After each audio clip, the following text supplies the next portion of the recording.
ta thirin hun lệ ni lâu đắng ta cũng bụi sự tâm liam ta căn ngã ni du lệ lu Jubilee lâu thèn ta lima dài tình vô cần hoang nghe Shadring na Zikkaron hil lâu na râu lung puni Jubilee dar kan khong em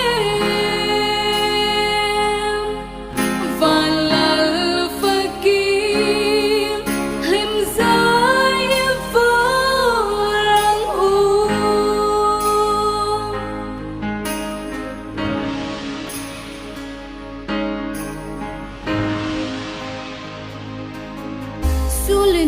Vanlalhmangaihsangi Khoa tiền chua na thiên hianin suy lung lên sáng tâm nghe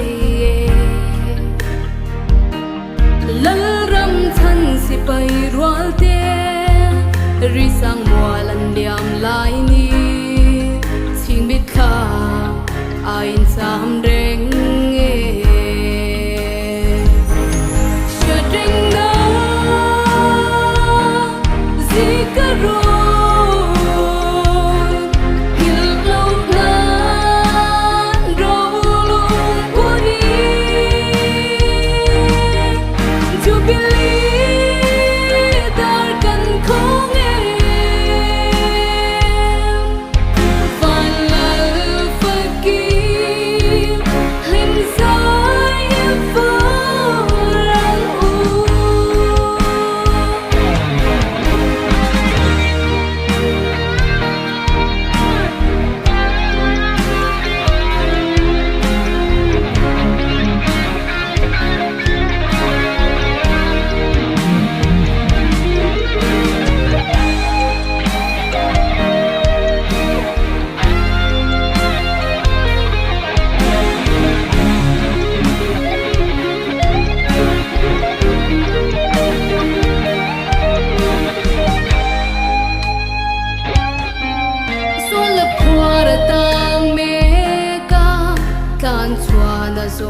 te tan